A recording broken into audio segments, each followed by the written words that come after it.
Good morning सभी को। Good morning. Om Arham. हमारा 2 दिवसीय कार्यक्रम भक्तांबर साधना या भक्तांबर महिमा का हमने कल प्रारंभ किया। आज दूसरा दिन, और कल हमने भक्तांबर का इतिहास क्या है उसके बारे में जाना, और भक्तांबर साधना करने के लिए हमें इसके नियम क्या है, कैसे, और सावधानियां क्या है, विधि क्या है। बहुत सुंदर तरीके से शिखा जी ने हमें बताया।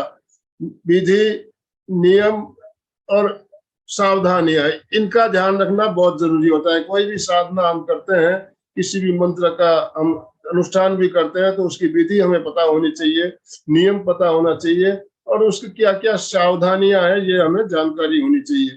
तो कल हमने जाना, तो आज हम उसी क्रम को आगे बढ़ाते हुए हमें गृह दोष या वास्तु के जो दोष होते हैं उसको हम भक्तांबर साधना के द्वारा किस तरह से दूर कर सकते हैं, उस बारे में आज चर्चा करेंगे और उसे हम जानेंगे। तो मैं ज्यादा समय ना लेते हुए शिखा जी आपसे निवेदन करना चाहूंगा, आप आज का सेशन प्रारंभ करें।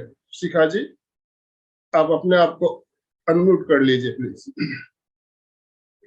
सभी को सादर जय जिनेन्द्र, सुबह का वंदन अभिनंदन सभी को। आशा करते हैं कल का सेशन सबको बहुत लाभदायी हुआ होगा और सबने इसको चिंतन मनन जरूर किया होगा, है ना। भक्तामर से संबंधित हमने जितना भी विषय कल डिस्कस किया, जो भी सावधानियां बताई, जो भी प्रोसेस बताई, उसको जरूर सबने चिंतन मनन किया होगा। आज एक बार छोटा सा एक रिवीजन लेकर और फिर हम आगे का स्टार्ट करेंगे। और आज मैं कोशिश करूंगी अपना वक्तव्य में 30 से 40 मिनट के अंदर खत्म करके, और आप लोग को समय देना चाहूंगी क्वेश्चन आंसर्स के लिए, क्योंकि कल क्वेश्चन आंसर्स नहीं हो पाएंगे। तो मेरा बेसिकली ये भी मैं चाहती हूँ कि मैं आप लोगों ने कितना लिया इसमें, है ना। तभी पता चलेगा, जब प्रश्नोत्तरी होगी तभी पता चलेगा कि कितना लिया गया है ना। तो ठीक है आनंद जी, फिर आज का सेशन मैं यहाँ पर फिर से स्टार्ट करती हूँ। बेसिकली एक मिनट,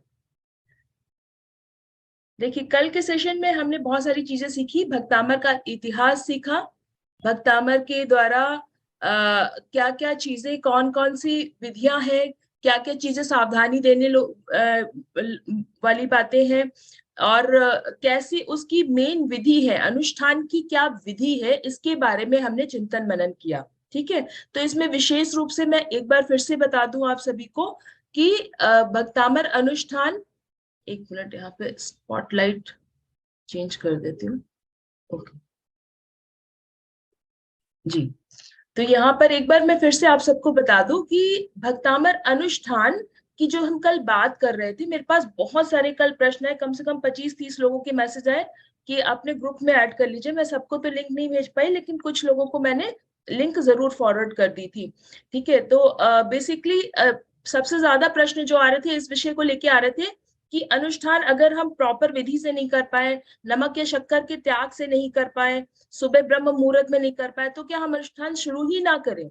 तो इसके लिए मैं सबसे पहले आप लोग को बताना चाहूंगी कि पहले हमारे धर्म में क्या वर्णन है, यथाशक्ति के अनुसार, आपकी शक्ति जितनी है उसके अनुसार आप शुरू करें। कहीं ना कहीं से तो शुरुआत करनी पड़ेगी ना, तो आप इसको शुरू करें। खाली सुबह भक्तामर का पूरा पाठ करना शुरू करें, है ना। सुबह सुबह जैसे आप अपना मॉर्निंग रिचुअल्स करते होंगे, एक बार पूरे भगवान की आराधना करते होंगे, भक्तामर का खाली पूरा 4800 श्लोकों का पाठ करें। ठीक है, इसमें से बहुत सारे लोग हैं जो ऑलरेडी कर रहे होंगे भक्तामर का पाठ, कहेंगे कि हम तो करते आ रहे हैं। ठीक है, तो अब उनसे क्या निवेदन है, उनसे ये निवेदन है कि कम से कम आपको, जैसे ये पीडीएफ आपको आज शाम तक या कल तक मैक्सिमम मैं शेयर कर दूंगी, ट्राई करूंगी आपको। ठीक है, इसमें बेसिकली अब आगे अपने काव्य से संबंधित जो आपको प्रॉब्लम है, ठीक है, आपको जो प्रॉब्लम है उससे संबंधित काव्य निकालें और उस काव्य को कम से कम सुबह 9 बार पढ़ना शुरू करें। ठीक है, नहीं ज्यादा मैं आप लोगों को अभी यहाँ रूल्स एंड रेगुलेशंस नहीं बता रही हूँ। ठीक है, वो प्रॉपर प्रोसेस में जाने में कई बार बहुत समय लग जाता है, पर एटलीस्ट आप 9 बार उसको श्लोक को पढ़ना शुरू करें और 27 बार रिद्धि मंत्र और 27 बार उसके मंत्र पढ़ना शुरू करें। भक्तामर की पीडीएफ भी आज आप लोग के साथ में शेयर कर दी जाएगी, क्योंकि पूरा एक बार नॉलेज हो जाएगा आपको, फिर उसका आप अपने स्वयं से स्वाध्याय लग सकते हैं, अपना दिमाग लगा के आगे की प्रोसेस को फॉलो कर सकते हैं। बाकी छोटे मोटे क्वेश्चन आंसर होंगे वो मुझे व्हाट्सएप पे भेजते रहिएगा, मैं आपके प्रश्नों का उत्तर देती रहूंगी, ठीक है। हर समय बात करना संभव नहीं हो पाएगा, लेकिन व्हाट्सएप पर मैं आगे पीछे आप सभी के प्रश्नों का पूरा उत्तर देने का प्रयत्न करूंगी, ठीक है। तो हमने कल ये सीखा, कल से संबंधित कोई भी प्रश्न हो तो क्विकली चैट बॉक्स में डाल दें, और मैं यहाँ पर कोशिश करूंगी एड्रेस करने का उसको, और फटाफट में 20 to 30 मिनट्स में आज का सेशन लूंगी और आगे आप लोग के प्रश्न उत्तर लेने की कोशिश करूंगी। तो जल्दी से कल से संबंधित कुछ भी प्रश्न हो आप लोग की जल्दी से यहाँ चैट बॉक्स में डाल दें, ताकि फटाफट सेशन की शुरुआत आगे की तरफ बढ़ सके। जी, भक्तामर अनुष्ठान से संबंधित किसी के कोई भी प्रश्न हो, कुछ समझ में आया था या फिर बिल्कुल भी नहीं समझ में आया था, क्योंकि कोई प्रश्न भी आ ही नहीं रहे। देखिए मेरा मोबाइल नंबर यहाँ साइड में फ्लैश हो रहा है, और कल मैंने बता भी दिया था, ये साइड में देखिए ग्रीन कलर में फ्लैश हो रहा है। प्रश्न मैं भक्तामर से संबंधित लेना चाहती हूँ कि भक्तामर से संबंधित कल जो हमने बताया था उससे कोई रिलेटेड कोई प्रश्न हो तो अभी अभी आप बोलिए, मैं अभी आपको जवाब दे रही हूँ ना। मैं 2 मिनट दे रही हूँ आप लोग को समय, आप लोग चैट बॉक्स में डाल सकते हैं।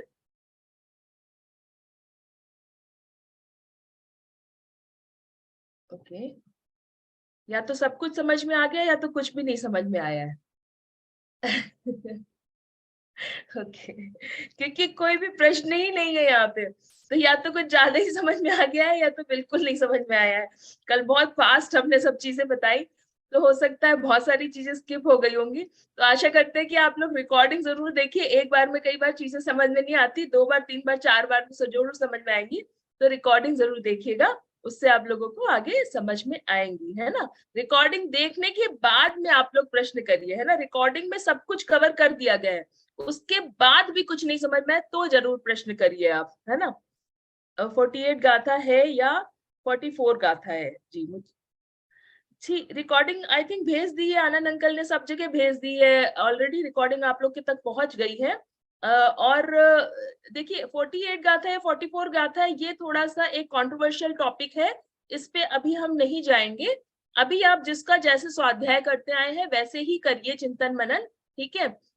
ये एक थोड़ा कंट्रोवर्शियल टॉपिक है जिसको अभी हम नहीं लेते हैं, यहाँ एड्रेस नहीं करते हैं। हमारे पास जो पुस्तक है उसमें 48 श्लोकास है, वो हम आप तक पहुंचा देंगे, ठीक है। उसमें मंत्रा, रिद्धि मंत्रा और श्लोका और यंत्रा सब कुछ डिटेल दिया हुआ है, वो हम आप तक पहुंचा देंगे। 2-3 पुस्तकें हैं मेरे पास में पीडीएफ में, सब पहुंचा देंगे। डॉक्टर मंजू जी जैन की भी कुछ पुस्तकें हैं हमारे पास में, ड्रगलेस हीलिंग वगैरह की, तो वो सब हम आपको पहुंचा देंगे एक आध दिन में। आज शाम तक हम आनंद जी को फॉरवर्ड कर देंगे, आनंद जी आगे फॉरवर्ड कर देंगे।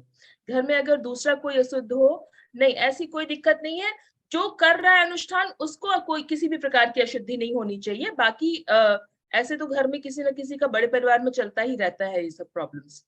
आई डिडंट अच्छा, जिन्होंने अटेंड नहीं किया तो कोई बात नहीं, आपका लिंक नहीं मिला, चलिए रिकॉर्डिंग एंड लिंक सब सारी डिटेल भेज दी जाएंगी आप लोगों को जल्दी से। आज का कोई खास मुझे प्रश्न नहीं लग रहा है, इसलिए बिना समय के को व्यर्थ किए मैं आज का सेशन स्टार्ट करूंगी। तो बेसिकली कल जो हमने सीखा वो था कि भक्तामर का अनुष्ठान कैसे करना है, भक्तामर क्यों इतना महान है, भक्तामर में एक एक श्लोक के एक एक शब्द में जो शक्तियां समाहित है, एक एक शब्द एक एक बीजाक्षर के समान है। और वो बीजाक्षर करने से, बीजाक्षरों का ध्यान करने से, जब हम सही उच्चारण के साथ में उन बीजाक्षर का ध्यान करते हैं तो हमारे मन के तंत्र खुलते हैं, हमारे मन के यंत्र खुलते हैं, है ना। कोई भी मंत्र का उच्चारण जब हम क्यों करते हैं, क्योंकि हमारे मन के तंत्र खुलते हैं, हमारी तंत्रिका में संचार बढ़ता है ना। तो ये जब संचार बढ़ता है तो ऑटोमेटिक ग्रंथियां ओपन होती हैं और ऊर्जा का संचार ओपन होता है, ऑक्सीजन पहुंचता है हमारे पूरे शरीर में, गुड वाइब्स पहुंचती हैं, अच्छी एनर्जियां पहुंचती हैं और हमारी सोचों में, आचार विचार में परिवर्तन आ जाता है, ठीक है। तो इस तरह से भक्तामर का पाठ करने से भी हमारे साथ में ठीक ऐसे ही होता है जैसे बाकी सभी स्तोत्रों का पाठ करने से होता है, ठीक है। अभी हम आगे चर्चा करेंगे आज की वास्तु हम कैसे ठीक कर सकते हैं भक्तामर के माध्यम से।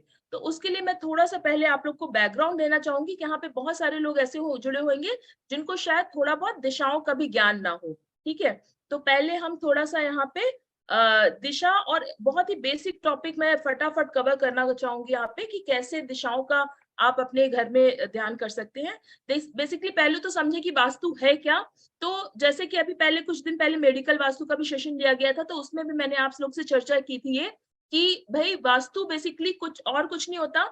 जैसे आप किसी पर्टिकुलर अपार्टमेंट में, किसी सोसाइटी में आप रह रहे हैं, उस सोसाइटी के नियम को फॉलो करना होता है। उसी प्रकार आप किसी नगर ग्राम में रह रहे हैं, वहां की गवर्नमेंट की रूल्स एंड रेगुलेशंस को फॉलो करना होता है। इसी प्रकार इस पूरे संसार में, पूरे विश्व में हमें जो भूमि का एक टुकड़ा मिला है, वो हमें पूरे इस ब्रह्मांड के माध्यम से मिला है। ये भूमि पृथ्वी का एक जीव होती है। इसके जो रूल्स एंड रेगुलेशंस है प्रकृति के, उसको जब हम फॉलो करना शुरू करेंगे तो प्रकृति हमें संपूर्णता के साथ में अपने जो गुण है वो प्रदान करना शुरू कर देगी। तो वास्तु और कुछ नहीं है, प्रकृति के नियमों को फॉलो करना ही वास्तु है। ठीक है, आगे बढ़ेंगे। देखिए आगे वास्तु का कितना प्रभाव पड़ता है, इस चीज को भी समझ लें आप। वास्तु का प्रभाव बेसिकली हमारे जीवन में कम से कम 33% को मान के चले। 33% वास्तु का प्रभाव, 33% दिशा यानी ज्योतिष का प्रभाव, एंड फिर 33% कर्मा का भी प्रभाव पड़ता है, क्योंकि ज्योतिष में भी कुछ ऐसी दशाएं, अंतर दशाएं आती हैं जहां पर आप जब जैसे कर्मा करेंगे वैसे ही आपको जीवन में आगे रिजल्ट्स भुगतने पड़ेंगे। तो कर्मा, जैसे कि हमारा धर्म भी भाव प्रधान, कर्म प्रधान, पुरुषार्थ प्रधान बताया गया है, तो इस चीज को बिल्कुल भी आप इग्नोर मत करें। और जो हम यहाँ भक्तामर अनुष्ठान की बात कर रहे हैं, ये भी इसी 33% में आता है। ठीक है, तो अगर आपने 33% वास्तु, 33% ज्योतिष और 33% कर्मा, इन सबको सुधार लिया और 1% गुरु का भी सानिध्य प्राप्त कर लिया, किसी को भी जिससे आप कनेक्ट कर पाते हैं उससे अपना गुरु जरूर बनाए, क्योंकि गुरु ग्रह हमारे जीवन में बहुत ही महत्व रखता है, बहुत बड़ा रोल प्ले करता है। ठीक है, अगर आपने एक सच्चा गुरु बना लिया तो यानी कि आपकी नैया पार होगी, जो कि आपको एक सच्चा मार्गदर्शन भी दे सके। जैसे मुझे एक बहुत बढ़िया गुरु मंत्र अभी इस महीने मेरे एक बहुत ही माननीय गुरु ने दिया कि कभी भी किसी भी शास्त्र का अध्ययन करो तो वो मूल ग्रंथ का अध्ययन करो, है ना, मूल ग्रंथ का अध्ययन करिए। देखिए ये जो प्रवचन इत्यादि होते हैं ना महाराज, जो कई अलग अलग लोगों की प्रवचन होते हैं, वो अपने हिसाब से, अपने भावों के हिसाब से ट्रांसलेट करके चीजों को बताते हैं। लेकिन मूल ग्रंथ जो है, जो साक्षात तीर्थंकर की वाणी से गर्दन के अंदर ट्रांसलेट हुई और फिर वो वहां से जो आचार्यों ने सुनी उसको जो लिपिबद्ध किया गया, वहां से हम मूल ग्रंथ को जब पढ़ेंगे और फिर हम अपना वहां पे ब्रेन चलाएंगे तो हमें असली अस्तित्व समझ में आएगा शास्त्रों का, और हमारा अपना खुद का उसमें भाव लगेगा। दूसरों के विचारों से हम प्रभावित नहीं होंगे, बल्कि हमें खुद का मिलेगा। तो इस प्रकार के जिनके भी गुरु होंगे, इस बात को समझ पा रहे होंगे लोग कि गुरुओं से हमें ऐसे छोटा मोटा मार्गदर्शन प्राप्त होता रहता है, जो हमारी जीवन की नैया को पार लगाता रहता है। ठीक है, तो इस प्रकार से हमने समझा वास्तु का क्या प्रभाव है। यहाँ पर आगे दिशाओं को जरूर जान ले। तो दिशाओं को जानने के लिए सबसे अच्छा तरीका है कि आप अपने घर के सेंटर में खड़े हो जाएं। घर का आप जो सेंटर आपको समझ में आता है, एक लमसम सेंटर, सही सेंटर तो ऑटोकैड के माध्यम से हम लोग आपको निकाल के देते हैं किसी भी वास्तु केसेस में, पर एक अप्रोक्सीमेटली सेंटर आप निकालें और वहां पर खड़े हो जाएं। ठीक है, वहां पर जाकर आप अपने एंड्रॉइड फोन में कैंपस को ओपन कर लें। ठीक है, कंपास को ओपन करेंगे, फिर कंपास में आप 0 डिग्री को फाइंड करें। ठीक है, कंपास में आपको दिखाई देगा कि किस साइड में नॉर्थ दिखा रहा है, इतना तो सबको आता होगा। नहीं तो घर में किसी बच्चे को 2 मिनट के लिए पकड़े, अपने किसी भी बच्चे को पकड़े घर में और उसको बोले कि ये कंपास लेके बीच में खड़े हो जाओ और मुझे बताओ कि ये नॉर्थ किस साइड में पॉइंट आउट करके बता रहा है, 0 डिग्री कहाँ पर पॉइंट आउट करके बता रहा है। ठीक है, अब आप पहले 0 डिग्री पॉइंट आउट करें और अपने कंपास की नीडल को 0 डिग्री पर लाकर उस तरफ टर्न हो जाए, नॉर्थ की तरफ टर्न हो जाए। ठीक है, अब आपने नॉर्थ फाइंड आउट कर लिया, यानी कि उत्तर दिशा फाइंड आउट कर ली। उत्तर दिशा, जब आप उत्तर दिशा की तरफ मुंह करके खड़े होंगे तो आपके दाएं हाथ में पूरब आएगा और बाएं हाथ में पे पश्चिम आएगा। ठीक है, और पीछे की तरफ क्या आ गया, साउथ दिशा आ गई। तो इस तरह से आप अपने घर में सबसे पहले दिशाओं का निर्धारण करें, क्योंकि जो मैं यंत्रों की बात बताने जा रही हूँ वो तभी आपको फलित होगी जब आपको सही दिशाएं पता होंगी, तभी आप यंत्रों का प्रॉपर प्लेसमेंट सही दिशाओं में कर पाओगे। ठीक है, तो नॉर्थ दिशा सबसे पहले फाइंड आउट करनी है, उसके माध्यम से ईस्ट और वेस्ट फाइंड आउट करना है, और साउथ फिर आपके एकदम एग्जैक्ट पीछे आ जाएगा। सही दिशाओं का ज्ञान होना बहुत आवश्यक है, आपको अपने घर की सही दिशाएं जरूर पता होनी चाहिए। ठीक है, ठीक इसी प्रकार से हमने शायद 4 दिशाओं को जैसे जाना, उसी प्रकार से 4 विदिशाएं होती हैं, है ना। 4 विदिशाएं होती हैं, जैसे नॉर्थ और ईस्ट के बीच में नॉर्थ ईस्ट यानी कि ईशान कोण, ये सबको पता होगा, ये दैव स्थान होता है, यहाँ पर बैठ के पूजा आराधना करने का, जाप इत्यादि करने का, अनुष्ठान करने का बहुत ही विशेष फल मिलता है, क्योंकि यहाँ से 108 प्रकार की हमें पूरे 108 प्रकार की दिशाओं 108 प्रकार के प्रभाव मिल पाते हैं। ठीक है, ब्रह्मांड में जो 108 प्रकार के प्रभाव होते हैं वो हमें राशियों के विचरण से, कल मैंने इस चीज को डिस्कस किया था कि कैसे होते हैं, वो हमें सुबह के समय यहाँ पर जब हम ईशान कोण की तरफ मुख करके बैठते हैं तो यहाँ पर हमें मिल पाते हैं। ठीक है, तो ये ईशान कोण हो गए। ठीक इसी प्रकार से आग्नेय कोण जो कि पूरब और दक्षिण दिशा के बीच में आग्नेय कोण आ गई। अब दक्षिण और पश्चिम के बीच में क्या आ गया, नैवृत्त कोण, ये हो गया आपका नैवृत्त कोण। ठीक है, अब इसी तरह से पश्चिम और उत्तर दिशा के बीच में आ गया नॉर्थ वेस्ट यानी कि वायव्य कोण। ठीक है, इन सभी दिशाओं के साथ में कोई ना कोई ग्रह जुड़े हुए हैं, हमारे 9 ग्रह ये सभी दिशाओं में प्लेस्ड हैं। ठीक है, अब आगे इस चीज को समझेंगे कि बेसिकली ये जो दिशाएं हैं इनके जो बीच का भी जो कोण रह जाता है ना, देखिए ये हो गया 90-90 अंश पर, थोड़ा सा मैं पीछे जाती हूँ, ये हो गया 90 अंश पर। ठीक है, 0 डिग्री से 90 अंश पर आया ईस्ट, फिर उससे 90 अंश पर आया साउथ, उससे 90 अंश पर आया वेस्ट, और उससे 90 अंश पर वापस से हम नॉर्थ पे आ गए। ठीक है, इसके बीच में 45 अंश यानी कि 45 अंश पर विदिशाएं आती हैं। ठीक है, बीच में एग्जैक्ट 45 डिग्री पर विदिशाएं आती हैं, और इसके भी बीच में यानी कि 22.25 डिग्री पर विदिशाओं की विदिशाएं आती हैं, यानी कि यहाँ पर इस प्रकार की प्रॉपर्टीज मिलती हैं, जैसे नॉर्थ और नॉर्थ ईस्ट के बीच में नॉर्थ के गुण ज्यादा रहेंगे, ईस्ट के गुण कम रहेंगे। ठीक है, तो उसको क्या कह दिया गया, नॉर्थ ईस्ट, मतलब नॉर्थ ज्यादा है और ईस्ट कम है, लेकिन ईस्ट की शुरुआत हो गई है, ईस्ट की शुरुआत तो हो गई है 0 डिग्री के बाद में, लेकिन नॉर्थ अभी भी ज्यादा है, नॉर्थ का प्रभाव। ठीक है, इसी प्रकार से जब नॉर्थ ईस्ट और ईस्ट के बीच की बात करते हैं तो क्या होता है, यहाँ पर नॉर्थ का भी पूरा प्रभाव मिलेगा और आपको ईस्ट का भी प्रभाव मिलेगा, पर ईस्ट का प्रभाव इस साइड में ज्यादा है, इसलिए इसमें ईस्ट 2 बार आया, ईस्ट नॉर्थ ईस्ट है ये, है ना, तो यहाँ पर ईस्ट 2 बार आया है। इसी प्रकार से बाकी विदिशाओं को आप सब समझ गए होंगे, बहुत ही इंटेलिजेंट है सब यहाँ पर, सब आगे की विदिशाओं का कैलकुलेशन अपने आप कर ले, उसमें मैं डिटेल में नहीं जाऊंगी क्योंकि ये वास्तु की क्लास नहीं है, ये बेसिकली हम यहाँ पर यंत्र की स्थापना की बात कर रहे हैं, भक्तामर के यंत्र को हम कैसे कहाँ पर स्थापित करें उनकी बात कर रहे हैं। ठीक है, तो हम आज की जो शुरुआत करते हैं, यंत्र कहाँ से कौन से कैसे प्लेस करें। ठीक है, तो उसके लिए पहले आप थोड़ा सा समझिए कि यंत्र होता क्या है। ठीक है, यंत्र होता क्या है, यहाँ पर कोई मुझे बताना चाहेगा कि यंत्र क्या होते हैं। ये जैसे भक्तामर के 48 श्लोक से 48 यंत्र, सबको पता है कि ये 48 यंत्र है, उषघ्र स्तोत्र का अपना यंत्र होता है ना, सभी स्तोत्रों का अपना अपना यंत्र। तो ये यंत्र होते क्या है बेसिकली, कोई बताएगा मुझे। यहाँ पर थोड़ा सा इंटरेक्टिव रखेंगे क्लास को तो मजा आएगा, कि कोई अगर चैट बॉक्स में डालना चाहे यहाँ पे। चलिए, कोई उत्तर नहीं है यहाँ पे। सुबह सुबह का समय समझ सकते हैं हम, मॉर्निंग अर्ली मॉर्निंग का समय, थोड़ा सा अभी डलनेस होगी शरीर में, कोई बात नहीं। तो बेसिकली यंत्र की जब हम बात करते हैं तो यंत्र मन को साधने की एक लिखित प्रणाली होती है। ठीक है, मन की जब हम बात करते हैं, मंत्र है ना, मंत्र क्या होते हैं, मन को numbers which activate energy, very good Archana ji, है ना, तो इस तरह से नंबर्स भी होते हैं और सेम वे में कुछ बीजाक्षर भी होते हैं।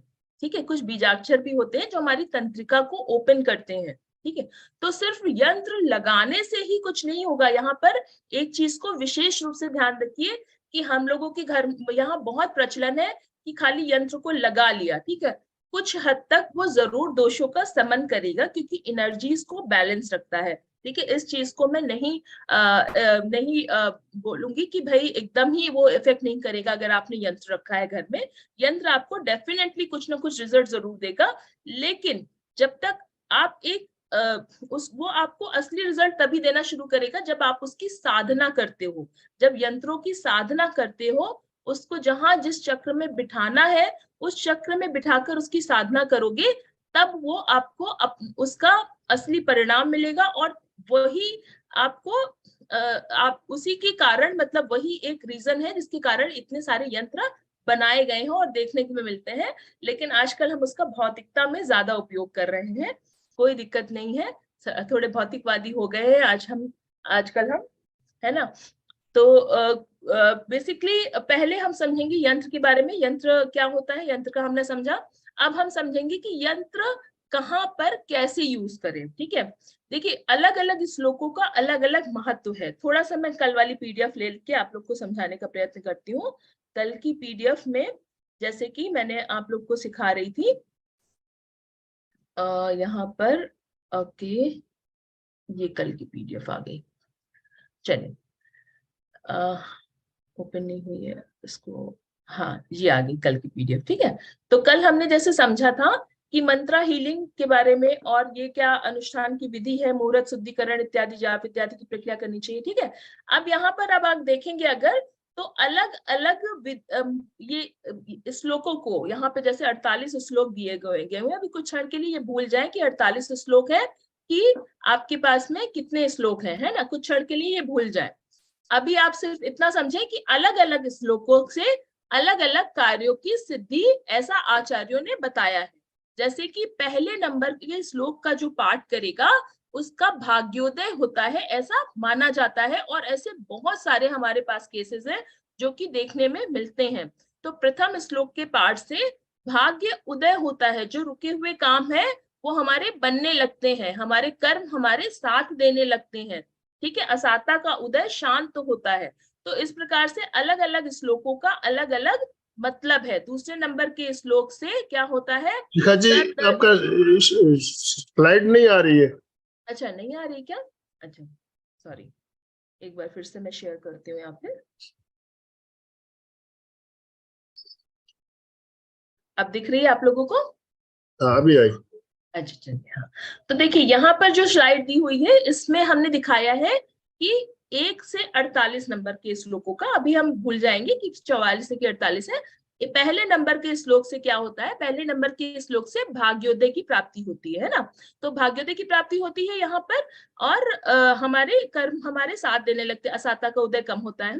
तो इस प्रकार से पहले नंबर के श्लोक से, इसी प्रकार से 1 2 3 4 सभी ऐसे नंबर वाइज लिखा हुआ है। ठीक है, यहाँ पर आपको कुछ समस्याओं का समाधान हो सकता है ना मिले, है ना। जैसे कई बार लोग बोलते हैं कुछ लोगों को एपिलेप्सी का प्रॉब्लम होता है, वहां पर यहाँ पर कुछ चीजों का समाधान नहीं दिया हुआ है, वो कुछ रोगों का समाधान नहीं दिया हुआ। इन जनरल यहाँ पे आप लोग को समस्या का समाधान बताया गया है, लेकिन कुछ विशेष प्रॉब्लम अगर आपको हो तो आप मुझे मैसेज करेंगे, मैं आपको श्लोक का समाधान दे दूंगी कि आपको कौन से श्लोक की उसके लिए आराधना करनी है। ठीक है, अब जैसे यहाँ पर 29 नंबर का श्लोक अगर आप देखें तो बिच्छू के विष का नाश करने हेतु, तो बिच्छू के विष का नाश करने हेतु बहुत बढ़िया बात है, लेकिन किसी भी प्रकार के विष का नाश करने के लिए, इवन शत्रुओं से संबंधित किसी भी प्रकार की बाधाओं के लिए, ठीक है, कोर्ट कचहरी की केसेस के लिए भी यह श्लोक बहुत ही बढ़िया होता है। तो इस प्रकार के ऐसे अर्थों को अगर आप निकालेंगे तो थोड़ा से आपको तो खुद ही समझ में आ जाएगा, लेकिन फिर भी जो नहीं समझ में आता है ना तो आप आगे हमसे पूछ सकते हैं, है ना। तो इसी प्रकार से 28 नंबर का श्लोक और 36 नंबर का जो श्लोक है वो संपत्ति प्राप्त करने के लिए, कौन सी संपत्ति, चल संपत्ति, भौतिकता के लिए जो हमें संपत्ति का यूज होता है वो प्राप्त करने के लिए, असली संपत्ति जो अचल संपत्ति होती है जो कि मोक्ष लक्ष्मी है, उसको प्राप्त करने के लिए 48 नंबर के श्लोक की साधना करनी है ना। तो इस प्रकार से अलग अलग आपको, जैसे किसी भी प्रकार की विजय प्राप्ति के लिए, है ना, जैसे हम बहुत, अब यहाँ क्या लिखा हुआ है 30 नंबर काव्य का क्या लिखा हुआ है, सभी प्रकार के भय व चोरी जंगल जानवरों के भय से मुक्ति के लिए। ठीक है, तो इसका क्या मतलब हुआ, मतलब आपको किसी भी प्रकार का भय हो, किसी भी प्रकार का भय हो, और इवन विजय को भी प्राप्त कराता है ये अगर आपको कहीं आपका बेटा सीए का एग्जाम देने जा रहा है, आपको लगता है कि नहीं उसको सफल होना ही है, उसके 1 महीने पहले आप ये 30 नंबर काव्य का अनुष्ठान करना शुरू कर दीजिए, तो ये आपको विजय की भी प्राप्ति कराता है। मनोवांछित की प्राप्ति के लिए 28 नंबर का श्लोक बहुत अच्छा है। 6 नंबर का जो श्लोक है वो बुद्धि का विकास करता है। ये 6 नंबर का श्लोक आप अपने बच्चों को घर में सिखा दीजिए, मतलब उनको रटित सिखा दीजिए, और उनको आप बोलिए ये 6 नंबर का श्लोक करना ही करना है। ठीक है, और उन दिन में भले ही 3 बार, पहले 1 बार पढ़ना सिखाइए, फिर अपने आप धीरे धीरे 3 बार पढ़ने लगेंगे, 3 बार से 6 बार, 6 बार से 9 बार अपने आप पढ़ने लगेंगे। तो ये बेसिकली संस्कार देने की प्रोसेस होती है कि एटलीस्ट वो सीखेंगे, एक बार भी पढ़ेंगे तो वो धीरे धीरे इस चीज को पढ़ने और समझने लगेंगे, है ना, उस प्रकार की उनकी बुद्धि होगी, आत्मा उस चीज में रमित होगी। तो इस प्रकार से जैसे 12 नंबर का जो काव्य है वो विवाह के लिए बहुत अच्छा बताया गया, जिनकी कन्याओं का विवाह नहीं हो रहा है वो लाल रंग के वस्त्र पहनकर 12 नंबर का काव्य करेंगे तो बहुत अच्छा फलित होता है उनके लिए, है ना। 21 नंबर का काव्य घरेलू शांति के लिए, घर में किसी भी प्रकार की अशांति हो, लड़ाई झगड़े बहुत होते हो, तो 21 नंबर का काव्य करें। साथ ही अपने घर का ब्रह्म स्थान जरूर चेक करें, साउथ वेस्ट में किचन तो नहीं है ये भी जरूर चेक करें। ठीक है, तो ये ओवरऑल तो आपको रिजल्ट्स दे देगा। जैसे क्या होता है ना कि जब आप डॉक्टरों के पास जाते हैं तो नॉर्मल फीवर होता है तो क्रोसिन तो आप घर पे भी ले सकते हैं, लेकिन जब कुछ विशेष प्रकार का फीवर होता है तो उसके लिए विशेष प्रकार की एंटीबायोटिक्स का ही प्रयोग आपको करना पड़ता है और विशेष प्रकार की मेडिसिन का ही प्रयोग करना पड़ता है। उसी प्रकार से नॉर्मल ग्रहों की शांति के लिए आप जितने मनोयोग से करेंगे ये आपकी ग्रहों की शांति जरूर करेगा भक्तामर का अनुष्ठान। ठीक है, सिंस हम आज यहाँ पर वापस आए हैं स्लाइड्स पर, तो कल का एक टॉपिक जो छूट गया था समय की कमी के कारण, आज मैं इसको कवर करना चाहूंगी। गर्भवती महिलाओं के लिए, है ना, गर्भवती महिलाओं के लिए भक्तामर श्लोक किस प्रकार से कारगर है। गर्भवती महिलाओं के लिए गर्भ धारण करने के लिए 7 नंबर, 9 नंबर और 20 नंबर का श्लोक। ठीक है, पहले तो गर्भ धारण करने के लिए 20 नंबर का अकेले भी काव्य कर लेंगे तो भी बहुत हो जाएगा। यहाँ पे 20 नंबर का काव्य नॉर्मली कंसेप्शन के लिए बताया जाता है, तो वो आप खाली 20 नंबर का भी कर लेंगे तो भी बहुत हो जाएगा। इसमें नॉर्मली प्रोसेस ये होती है कि हस्बैंड वाइफ दोनों करें इस अनुष्ठान को, और इसमें यंत्रा का अभिषेक करके, देखिए इस प्रकार के यंत्रा नॉर्मली आपको, ये जैसे मेरे पास कुछ वास्तु यंत्रास पड़े हुए हैं तो मैं आपको दिखा रही हूँ, तो इस प्रकार के यंत्रास होते हैं ना, ये कॉपर के जो यंत्रास होते हैं, इस प्रकार के यंत्रास इत्यादि का प्रयोग करके इसका प्रॉपर स्थापना करके इसकी हवन इत्यादि अभिषेक करके, और फिर इसका जब प्रॉपर प्रोसेस से अगर आप करेंगे तो उसके और अच्छे रिजल्ट मिलेंगे। इसका जल जो होता है वो जो गर्भ जिनको कंसीव करना होता है उसको पिलाया जाता है। ये जब इस यंत्र का अभिषेक करके इसका जल गर्भवती महिलाओं अगर पिए 21 दिन तक लगातार, तो नॉर्मली ऐसे बहुत सारे केसेस पाए गए हैं कि नॉर्मल जो छोटे मोटे ग्रह दोष हैं वो बाधित है, वो दूर हो जाते हैं, और ये श्लोक बहुत ही कारगर बताया गया संतान प्राप्ति के लिए, है ना। आगे फिर आगे जैसे जैसे आपके मंथ्स बढ़ते रहते हैं वैसे वैसे ये कंसेप्शन एक बार होने के बाद में ये अलग अलग श्लोकों का पाठ बताया गया है, जो कि आपको पीडीएफ में ऑलरेडी मिल जाएगा, आप यहाँ से निकाल सकते हैं। ठीक है, तो कंसेप्शन के लिए 20 नंबर का और गर्भ रक्षा के लिए 34 नंबर का काव्य, 34 नंबर का काव्य नॉर्मली बहुत अच्छा माना गया। बाकी अलग अलग काव्य इसलिए यहाँ पे लिखे हुए हैं, जैसे 6 मंथ में कहते हैं बच्चे का साइंटिफिकली ब्रेन डेवलपमेंट होता है, तो यहाँ पर 6 नंबर का काव्य 6ठे महीने पे बताया गया है कि करो आप, है ना। कितना अच्छा अंक है, मतलब छठा महीना भी है और छठा अंक हमारे पास श्लोक का भी आया है।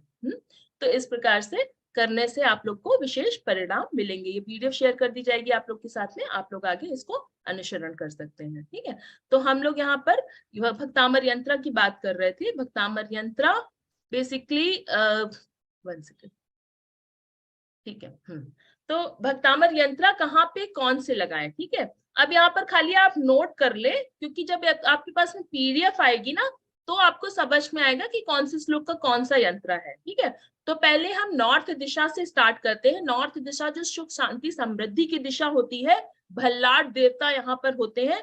ये जल की दिशा होती है। ये जितनी हमारी पवित्र दिशा होगी हमारे घर में, जितने कम दोष होंगे नॉर्थ दिशा में, उतनी ही हमारी वृद्धि होगी, बढ़ोतरी होगी। ठीक है, तो नॉर्थ दिशा में कौन सा काव्य लगाए? नॉर्थ दिशा में आपको लगाना है 37 नंबर के काव्य का यंत्रा। ठीक है, देखिए ये यंत्र आपको कैसे लगाने हैं ये भी मैं बता देती हूँ। देखिए जैसे कि ये मेन डोर पे मैंने यहाँ पे अष्ट प्रातिहार के यंत्रा लगा रखे हैं। देखिए, सॉरी, वन सेकेंड। यहाँ पर जैसे मेन डोर है ना, मेन डोर पे मैंने अष्ट प्रातिहार के, दिख रहा है सबको? ये अष्ट प्रातिहार के 8 यंत्र। स्लाइड नहीं दिख रही है? अभी भी नहीं दिख रही है? अच्छा, कुछ आज एरर लग रही है यहाँ पे। देखिए अब दिख रहा है क्या? नहीं, अच्छा, पीडीएफ खुला नहीं है सर। पीडीएफ, ओके, मैं ट्राई करती हूँ।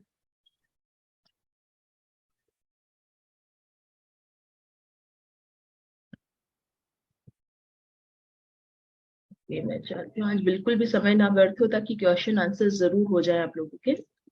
जी, अब दिख रहा होगा शायद अब आपको। ये अभी है। चलिए, परफेक्ट है ना। तो ये जो एक मेन डोर की, आइडियल मेन डोर की मैंने पिक्चर यहाँ पर ली है। इसका मैं काफी कई बार सेशंस में बता चुकी हूँ कि ये ना, ये जो मेन डोर है ना, ये हमको बहुत ही पवित्र रखना चाहिए। यहाँ से ऊर्जा का संचार होता है। जैसे हमारे लिए हमारा फेस होता है, वैसे ही ठीक हमारे घर के लिए मेन डोर होता है। तो मेन डोर की ऊर्जा बहुत ही high energy, high vibrant energy होनी चाहिए। तो वहां पर इस प्रकार से अष्टमंगल को लगाएं। ये बीच में नंद्यावर स्वास्तिक रखी हुई है, नंद्यावर स्वास्तिक को लगाए, है ना। इस प्रकार की चांदी की नंद्यावर स्वास्तिक आपको मिल जाएगी। आप, मेरे पास में भी 1-1 इंच की, 2 इंच की रहती है चांदी की नंद्यावर स्वास्तिक, वो मिल जाएंगी। आप मेन डोर पे लगाएं। ठीक है, ये वाला जो अष्ट प्रातिहार, ये 28 नंबर की श्लोक, जहां से अष्ट प्रातिहार का काव्य शुरू होता है, कुछ लोगों को शायद पता होगा, इसका ज्ञान होगा, तो मैं थोड़ा क्विकली ही बता रही हूँ।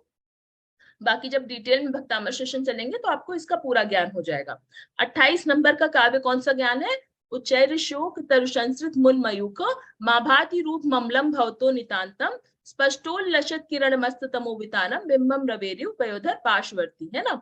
मतलब कि इसमें क्या किया गया है, जो अशोक वृक्ष प्रातिहार है, अगर किसी को भी मैं पता अंदाजा होगा कि 8 प्रातिहार जो भगवान के होते हैं, है ना, सिंहासन, छत्र, चमर इत्यादि जो 8 प्रतिहार होते हैं, उनका जो मैं यहाँ पे 8 श्लोकों में वर्णन किया गया है, उन 8 प्रातिहार्य का यहाँ पर मेन गेट पर यंत्र लगाने से, अष्टमंगल को लगाने से, अष्टमंगल का तोरण लगाने से आपके गेट में मांगलिक, इवन नेगेटिव जोन में भी आपका गेट होगा तो वो वही पॉजिटिव जोन में कन्वर्ट हो जाता है। ठीक है, तो ये आपकी डोर के माध्यम से सुख, शांति, समृद्धि आपके जीवन में लेकर आता है। ठीक है, तो ये मैंने आपको एक एग्जांपल दिया कि यंत्र कैसे लगाने हैं, ना।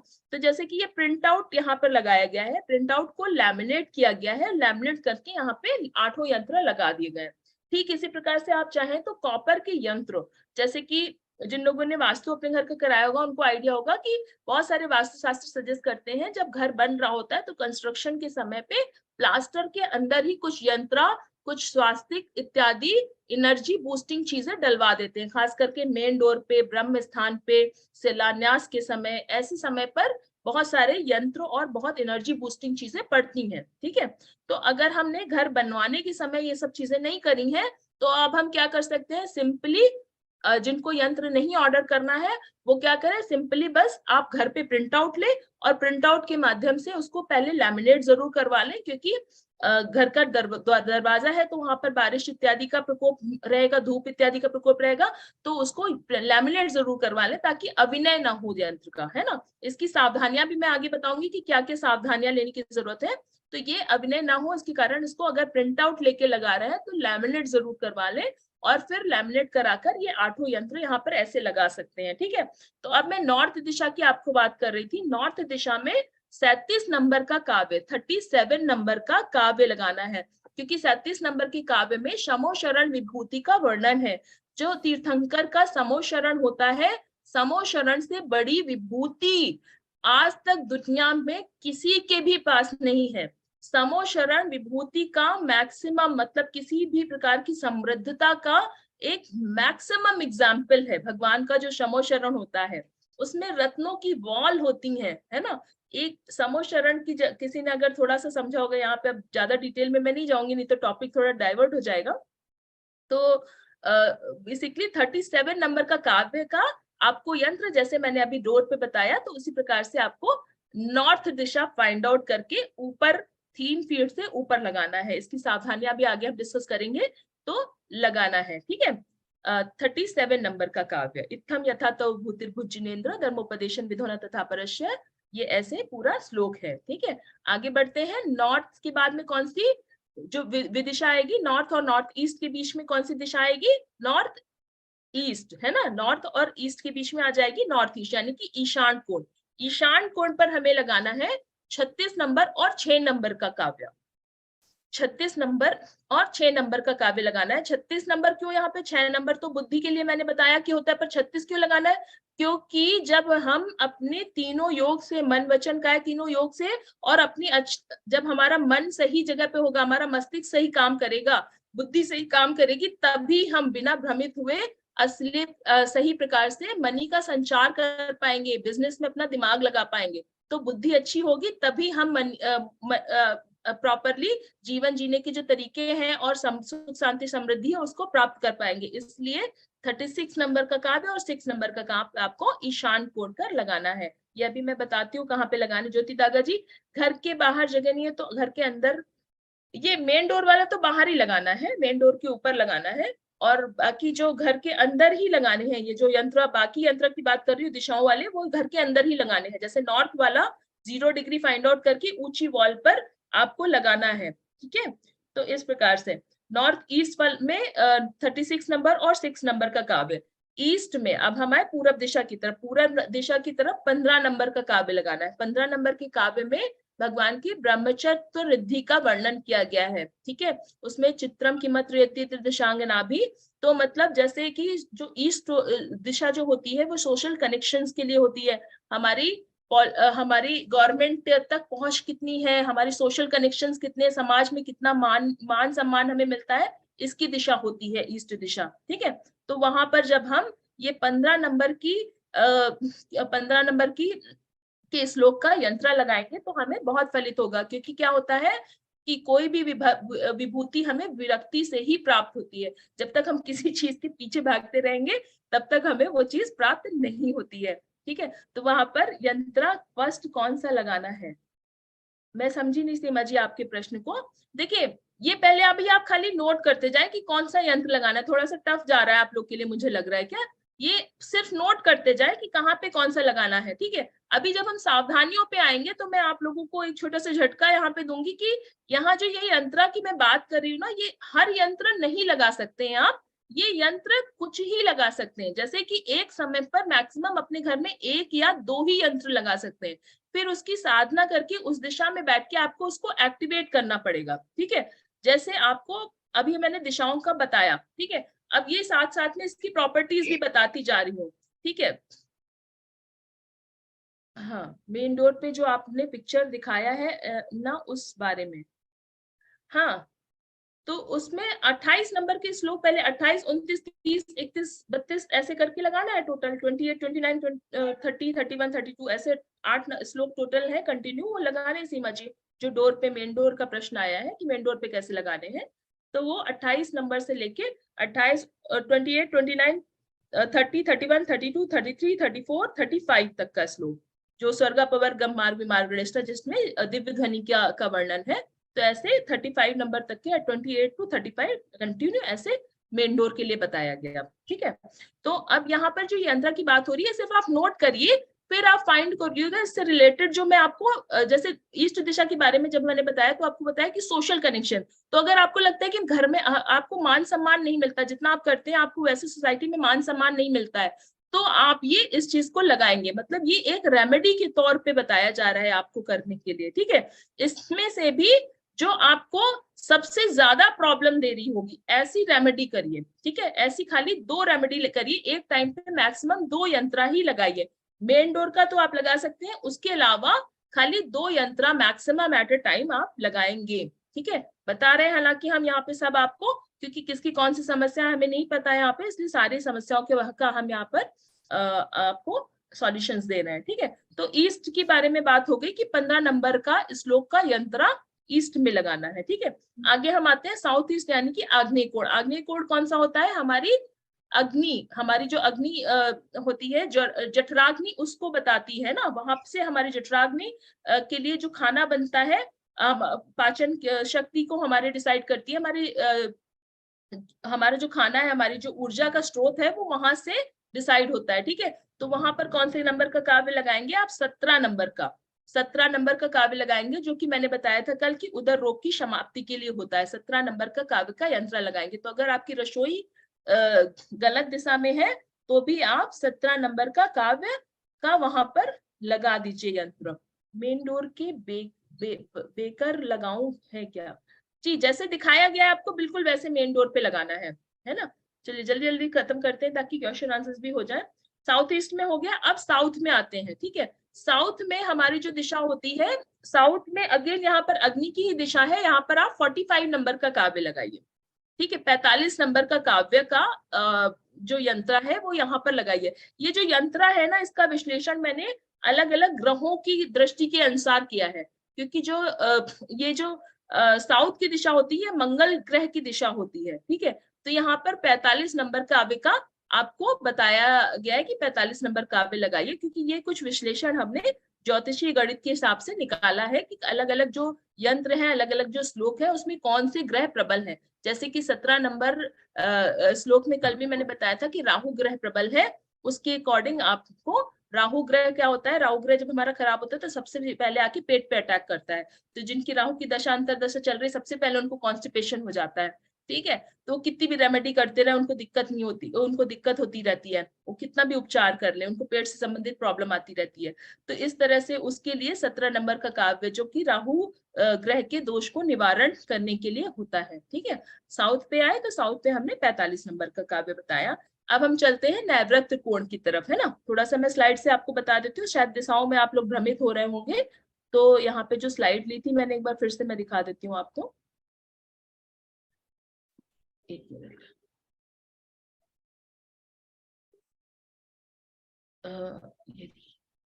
इसमें जो दिशाओं की बात हम कर रहे थे वो एक बार फिर से मैं दिखा देती हूँ।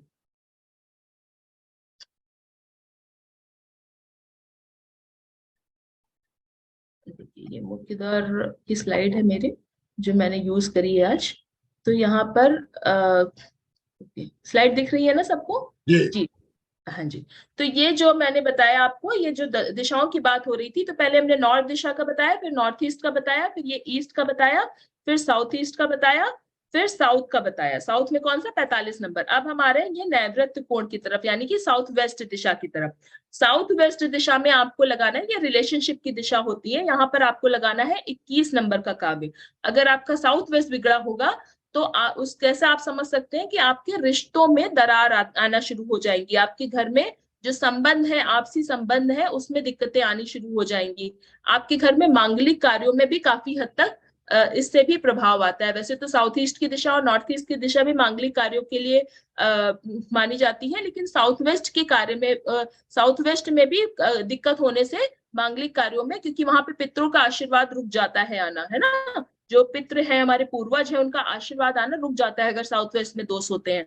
तो यहाँ पर साउथ वेस्ट में भी में आप 21 नंबर काव्य का पाठ लगाएं, जो कि मन्यवरम हरिहरादेव दृष्टा दृष्टेषु देशु हृदयम त्रितोषमेति किम विचतेन भवता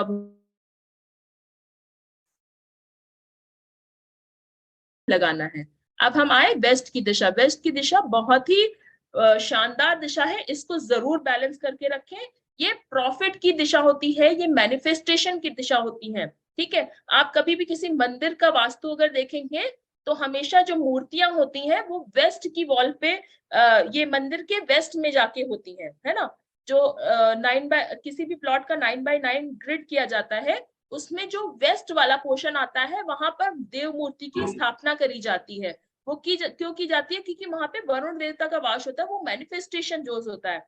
क्योंकि अब मूर्ति में ऐसे ही इतनी पावर है, इतनी शक्तियां हैं, इतनी आराधना के द्वारा और शक्तियां उत्पन्न होती जाती हैं, और खास करके वहां पे जोन का भी प्रभाव मिलना शुरू हो जाता है। ठीक है, तो यहाँ पर वेस्ट दिशा में कौन सा यंत्र लगाएंगे? मैनिफेस्टेशन के लिए, मैंने इच्छा पूर्ति के लिए अभी आपको बताया था 28 नंबर का काव्य इच्छा पूर्ति के लिए यहाँ पर आप लगा सकते हैं। 28 नंबर काव्य का यंत्र यहाँ पर इच्छा पूर्ति के लिए आप लगाएं। ठीक है।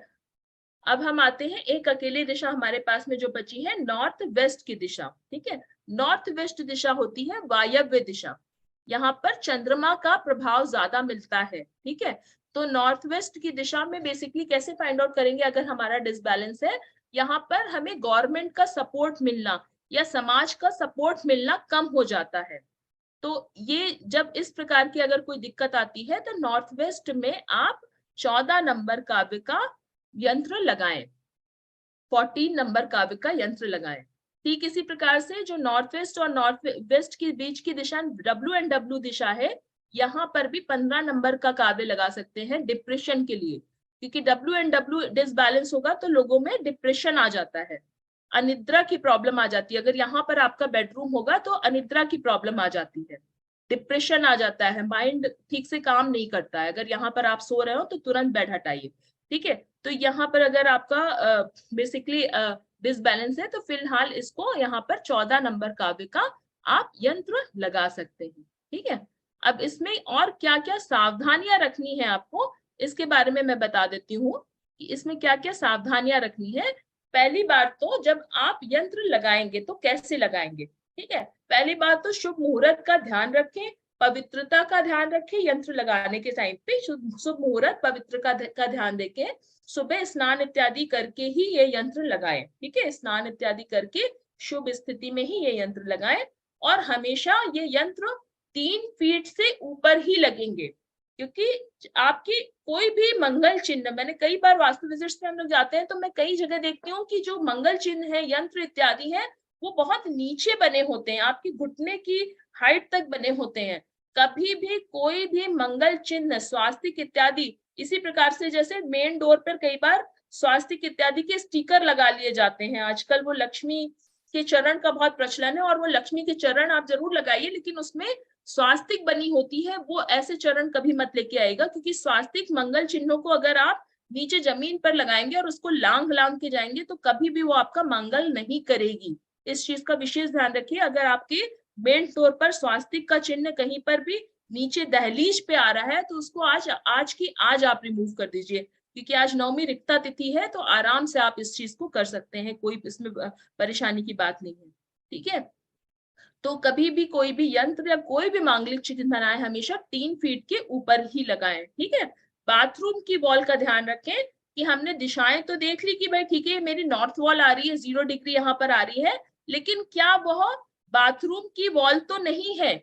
अगर ये बाथरूम की वॉल कॉमन वॉल है तो उस वॉल को छोड़कर दूसरी तरफ की वॉल पे आप यंत्र लगा लें, बाथरूम की वॉल पे कभी भी यंत्र ना लगाएं। ठीक है, और एक समय में मैक्सिमम 1 या 2 यंत्र ही लगाएं आप।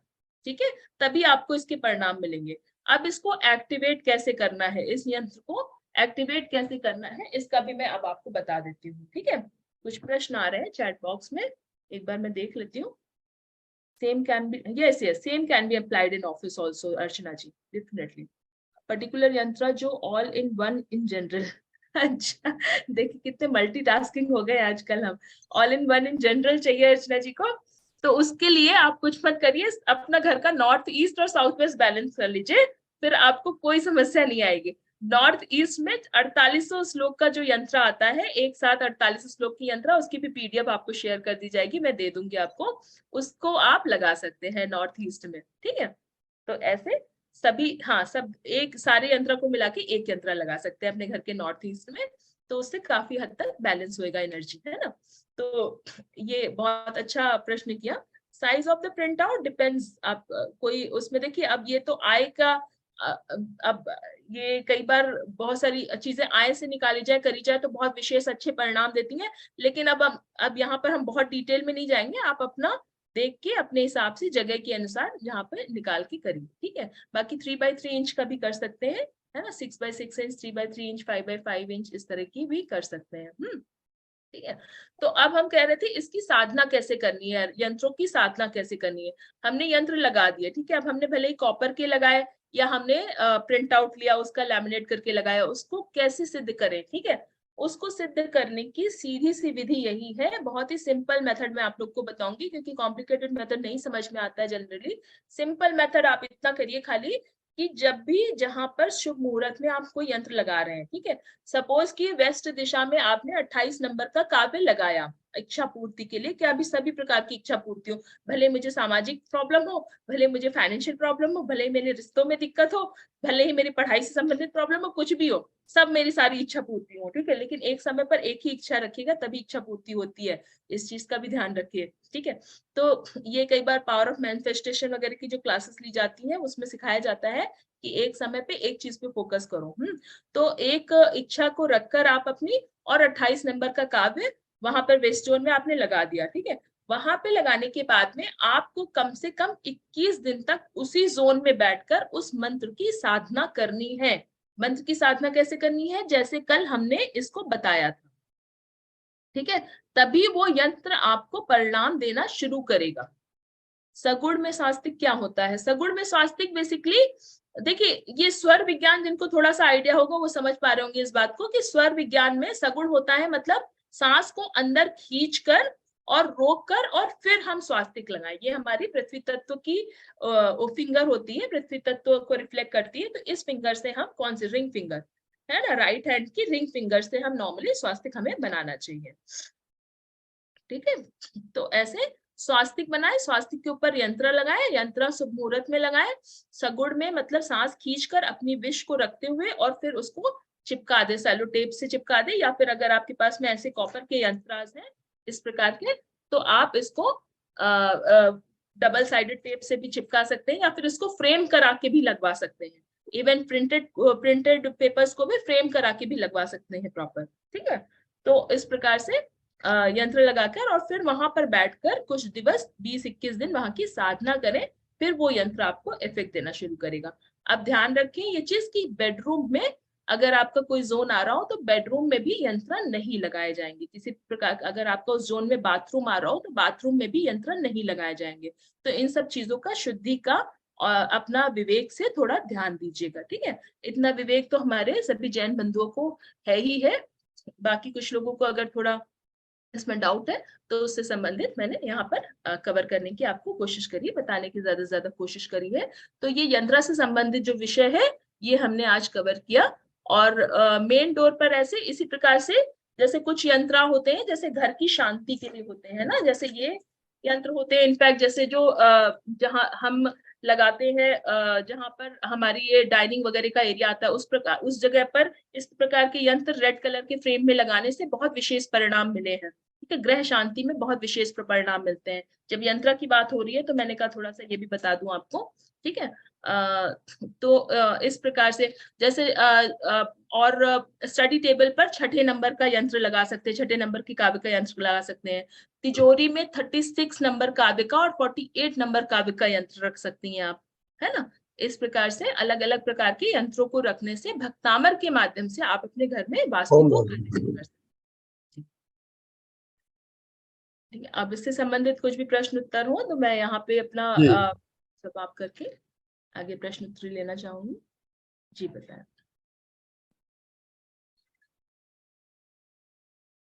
बहुत सुंदर तरीके से आपने वास्तु के बारे में बताया। कई भाई बहनों के मैसेज आ रहे थे, कल का वीडियो उन्हें मिला नहीं, तो जो हमारा ग्रुप बना हुआ है अष्टमंगल ग्रुप, उसमें मैंने एक वीडियो डाला हुआ है। आप अष्टमंगल ग्रुप में आपने ज्वाइन अगर नहीं किया है तो अष्टमंगल ग्रुप में जो वो हमारे मंगलवार के दिन जो एक विशेष तो चलता है हमारा, तो कल भी मंगलवार है और कल जैसे आपने आज बताया नंदा व्रत, 8 मंगल में 5वां मंगल नंदा व्रत, तो कल इसी के ऊपर में हमारा टॉपिक रहने वाला है और नंदा व्रत के बारे में हम जानेंगे। इससे पहले 9 एपिसोड हो चुके हैं जिसमें पहला मंगल स्वस्तिक के ऊपर में हमने विशेष रूप से चर्चा की, उसमें 5-6 एपिसोड हमने लिए। फिर दूसरा मंगल, तीसरा मंगल, चौथा मंगल आ गया है, 5वां मंगल नंदा व्रत के बारे में कल हम चर्चा करेंगे। और अलकाजी शाखला अमेरिका में है, अभी वो वहां से सेशन लेने वाली है। तो कल इसी समय आप इसी लिंक से जुड़िए, तो आपको अष्ट मंगल के जो 5वां मंगल के बारे में हम जानकारी दे पाएंगे आपको। ये और लिंक, आई थिंक ये लिंक रेगुलर चलती है आनंद जी आपकी, राइट? ये सुबह एवरी डे ये सेम रेगुलर टाइम पे चलती है ये लिंक? हाँ, मंगलवार को अष्टमंगल चल रहा है अभी। चल रहा है, हाँ जी। मंगलवार अष्टमंगल चल रहा है, तो कल 5वां मंगल नंदा व्रत के बारे में हमारा सेशन रहेगा। ठीक और है, अलकाजी शाखला अमेरिका से कल सेशन लेने वाली है। ठीक है, ठीक है। आनंद जी, बहुत सारे मेरे पास पर्सनल क्वेश्चंस आते हैं कि ग्रुप की लिंक एक्चुअली कुछ लोगों को चाहिए पोस्टर इत्यादि के लिए, तो मैं यहाँ पे चैट बॉक्स में एक बार डाल देती हूँ, जस्ट इन केस कोई, क्योंकि पर्सनली सबको एक्चुअली भेजना पड़ता है, फिर व्हाट्सएप पे पर्सनली भेजना पड़ता है सबको, तो इसलिए मैंने यहाँ पर ग्रुप में आपका नंबर तो आपका इसमें आ रहा है। बाकी दूसरी बात मैं जो कहना चाहता हूँ, जो 14 तारीख को आपने जो सेशन लिया था उसमें बहुत सही तरीके से वास्तु के बारे में बताया था आपने। तो 14 तारीख का, कल का और आज का, ये तीनों वीडियो आपको एक ही लिंक में मिल जाएंगे। मैं आज उस लिंक को शेयर करूंगा, उसमें तीनों वीडियो आपको मिल जाएंगे। मुझे भी भेज दीजिएगा, मैं ग्रुप्स में फॉरवर्ड कर दूंगी। जी, कोमल सिपानी एंड्राइज कर से। यस कोमल जी, पूछिए। हाँ जी, जय जिनेंद्र शिखा जी, काफी कुछ समझ में आया, फिर भी एक बार और रिकॉर्डिंग सुननी पड़ेगी। फर्स्ट मेरा थोड़ा मिस हो गया, कल पता नहीं एग्जिट हो गई मैं ग्रुप से अपने आप। कोई बात नहीं, रिकॉर्डिंग सुनिए आप। और मुझे ये जानना था, जो आप ये बता रहे थे ना कि ये यंत्र यहाँ लगाएं, यंत्र मतलब उसमें क्या लिखा होता है? भक्तामर का श्लोक लिखा होता है क्या उसमें? हाँ, भक्तामर का श्लोक भी लिखा होता है।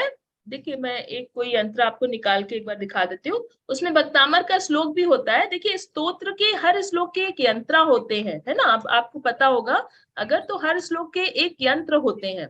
मैं एक्चुअली आपको निकाल के दिखाती हूँ। ये कुछ यंत्र होते हैं जिसके श्लोक भी लिखा रहता है, और उसके बीजाक्षर जो है, हर श्लोक के जो बीजाक्षर है वो भी लिखे रहते हैं। तो वो आप इसका प्रिंट आउट लेके लगा सकते हैं। देखिए, मैं आपको दिखा रही हूँ यहाँ पे। 1 सेकेंड, स्क्रीन शेयर करो। आज कुछ स्क्रीन शेयर में बार बार प्रॉब्लम आ रही है।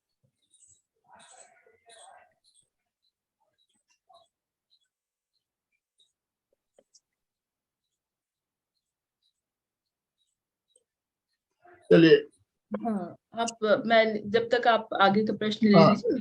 हाँ जी, आपने पहले जो 14 तारीख को सेशन हुआ था उसमें बताया था भाई उल्टा भक्तांबर का पाठ करना चाहिए, तो उल्टा कैसे किया जाता है?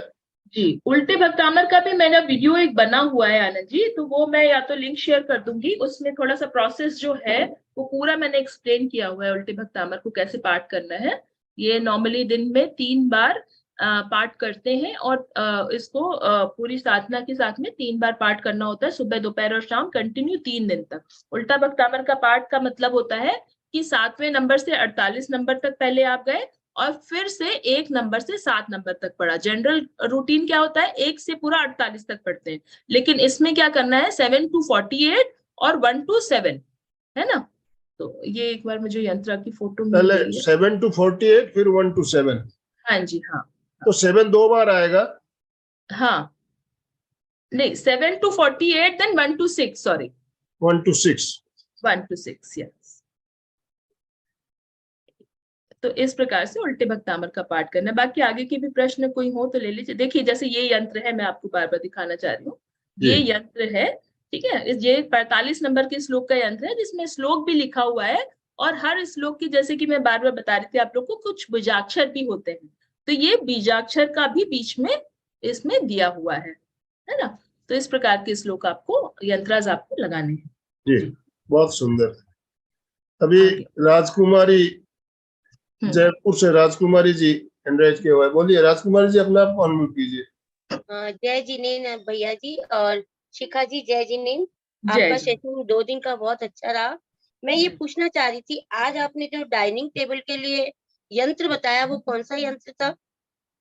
देखिए, ये कुछ अलग विशेष यंत्र है जो हम लोग वास्तु में नॉर्मली सजेस्ट करते हैं एज अ रेमेडी, ठीक है।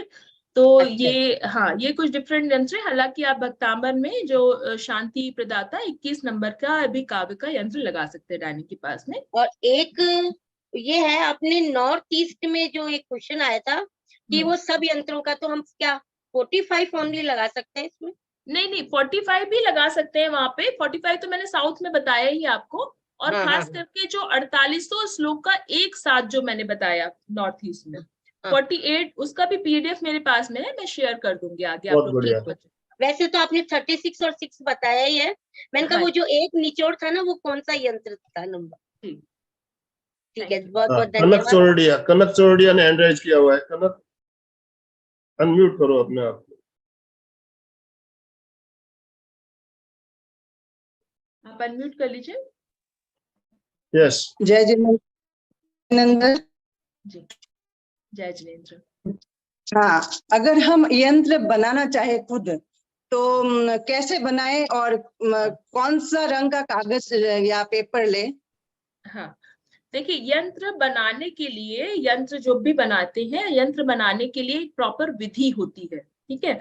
उसका मुहूर्त होता है और विधि होती है। ऐसे ही कोई यंत्र बनाने से, करने से वो फलित नहीं होता है। तो यंत्र बनाने के लिए जैसे गुरु पुष्य योग या रवि पुष्य योग, इस प्रकार की तिथि, नक्षत्र और मुहूर्त सही रहते हैं। और इसको विशेष रूप से भोजपत्र पर बनाया जाता है, अष्टगंध से बनाया जाता है, सगुण में बनाया जाता है, कुछ विशेष स्वर का ध्यान रख के बनाया जाता है, उसकी विधियां हैं, है ना। बाकी अगर आपको खाली ड्राइंग के फॉर्म में बनाना है तो ड्राइंग के फॉर्म में तो आप जैसे ये यंत्र का प्रिंट आउट लेके और हाथ से राइट करके जिस कलर में जो कलर है वो लगा के आप बना लीजिए, ऐसा कुछ। सीमा जैन, एक आपने बताया था कि जो विवाह के लिए, कन्या के लिए बताया, तो लड़का लड़की दोनों के लिए अवेलेबल है क्या वो वाला यंत्र? वो कैसे बनाना चाहिए?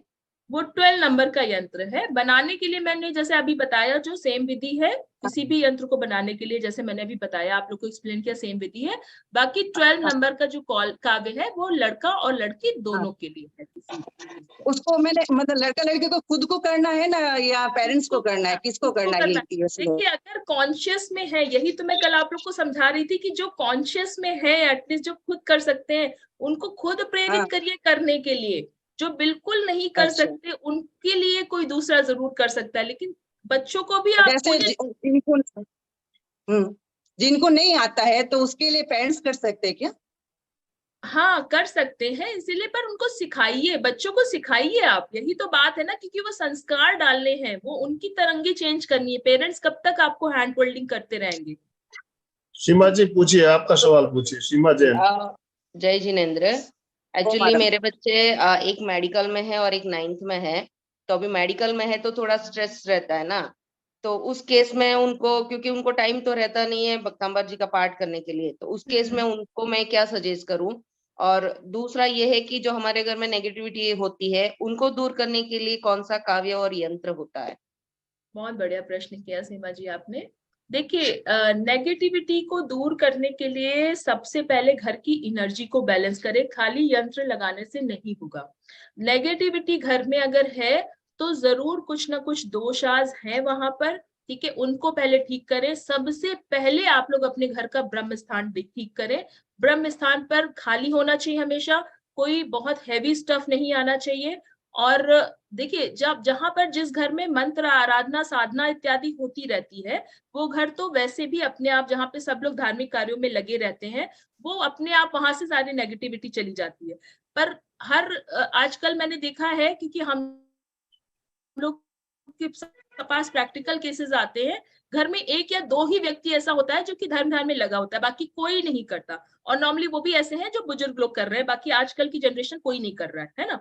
तो उसके लिए पहले घर का, आप अपने घर का मतलब वातावरण ठीक करने के लिए मैं कहूंगी कि एक बार वास्तु भी चेक करें, देखें कि क्या दिक्कतें हैं, किसकी इस तरह की परेशानी आ रही है, ठीक है। और दूसरा, जो नेगेटिविटी दूर करने के लिए आप क्या कर सकते हैं, कपूर इत्यादि जलाएं, धूप गंध इत्यादि जलाएं, ठीक है, समय समय पर, शाम के टाइम पे विशेष रूप से। और आप घर में अष्टगंध का पोछा लगवाएं, है ना, सर्वौषधि का पोछा लगवाएं, स्फटिक इत्यादि रखें, इन सब चीजों से भी घर का ऑरा ठीक होता है। कपूर जलाने से भी मंत्र लगा दे, रिकॉर्डिंग लगा दे, मंत्रों की, ड़मकार मंत्र इत्यादि की रिकॉर्डिंग वगैरह लगाने से भी घर का वातावरण और बहुत जल्दी ठीक होता है। ठीक है। हाँ, पूर्णिमा जी अपना आपको अनम्यूट कीजिए। और मैंने जैसे पूछा ना, बच्चे है मतलब मेडिकल स्टडी हायर स्टडीज में जाते हैं, हाँ, तो उनके लिए फिर क्योंकि उनके पास टाइम नहीं रहता है भक्तांबर वो करने के लिए, उनको तो टाइम नहीं क्या जो रहता वो तो उनको ट्रैवलिंग खाली कर रहे हैं, सुबह, कॉलेज जा रहे हैं या जी स्कूल जी, जा रहे हैं, तब वो बोल सकते हैं तो या उनके क्या? लिए कुछ आपको और उपाय करने पड़ेंगे। या तो उनको बोलिए कि कम से कम सुबह 5 मिनट सूर्योदय के समय बैठ के अगर कर पाए तो ओम की चैंटिंग कर ले, उतना ही बहुत हो जाएगा उनके लिए। ओके, जय जिनेंद्र। पूर्णिमा जी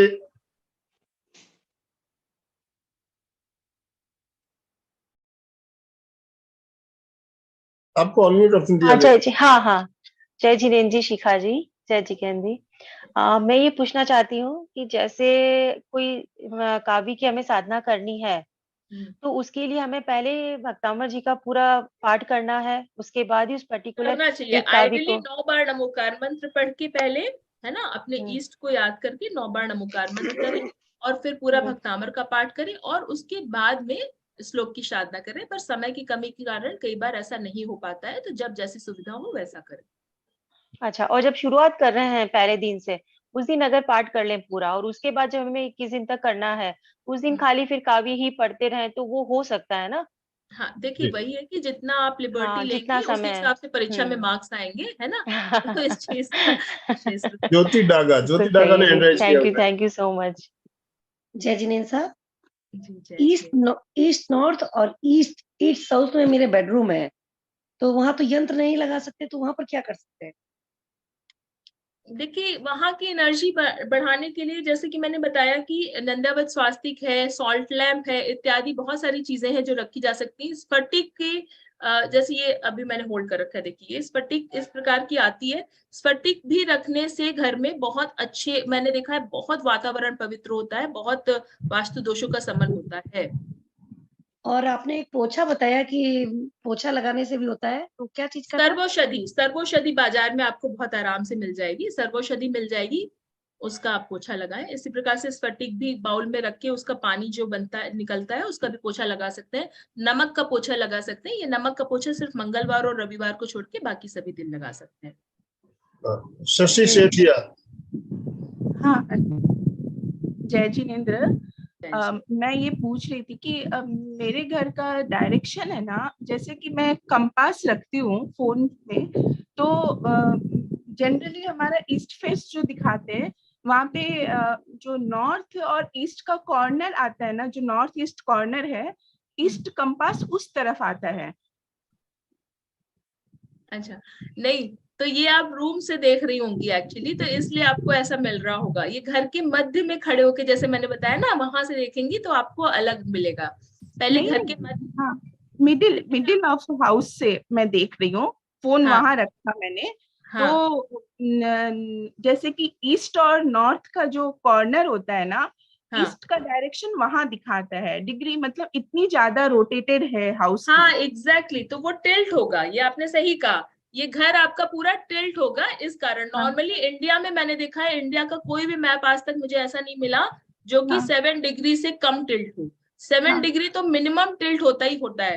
देखिए हाँ, इंटरनेशनल मैप्स में जब देखे, मैंने आज तक 5 मैप एनालिसिस किए हैं, पांचों मैपों में मुझे आज तक 1 डिग्री टिल्ट भी नहीं मिला। मतलब देखिए, कितनी समृद्धि है वहां पर। इसी ये कारण है कि जो मतलब घर है ना, हमेशा कभी भी अगर टिल्ट भी, नया घर जो बना रहे हो उस चीज का विशेष रूप से ध्यान रखें कि टिल्ट ना रखे घर में। अगर टिल्ट है तो वैसे ही मोड़ के घर बनवाए, ना प्लॉट की कटिंग ही ऐसे करवाए। हाँ। तो अभी इसको क्या करना चाहिए? मतलब जनरली बना हुआ तो वैसे है कि जो ईस्ट दिखा रहा है वो कॉर्नर वैसे है, और लेकिन ईस्ट में बना हुआ नहीं, वास्तु से ठीक है, लेकिन हाँ, टिल्टिंग है। तो अब इसको कैसे क्या अब करना? इसके लिए शशि जी थोड़ा सा आप मुझे पर्सनली कांटेक्ट कर ले, इसमें बहुत सारी चीजें देखनी पड़ेंगी ओके, हमें, ओके, और भी आगे ओके, एनालिसिस ओके, करनी हाँ, पड़ेगी। जरूर जरूर, हाँ, धन्यवाद। समय हमारा निकलता जा रहा है। नीतू जी जैन, नीतू जैन ने एनराइज किया हुआ है। हाँ जी, वीडियो जय ऑन जिनेंद्र जी, जी। मैं ये पूछना चाह रही हूँ कि ये जो अपने यंत्र हैं, ये बाजार से खरीदे हैं या आप इसको बनाते हैं तो आपसे ले लें हम? देखिए, मैं कुछ विशेष रवि पुष्य योग, गुरु पुष्य योग इत्यादि पे अपने नॉर्मली जैसे क्लाइंट्स वगैरह को जैसे जरूरत होता है तो मैं उनके लिए बनाती हूँ।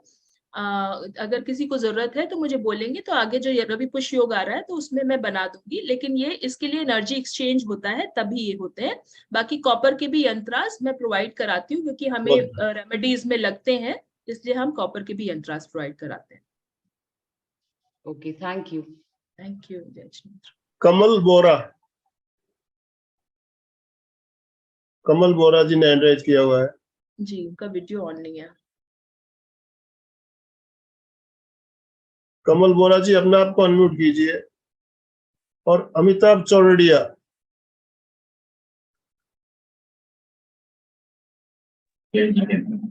साधक जय जिनेंद्र, अभी आपने बताया है कि आप कॉपर के यंत्र प्रोवाइड करते हैं और एनर्जी एक्सचेंजेस होती हैं इसमें।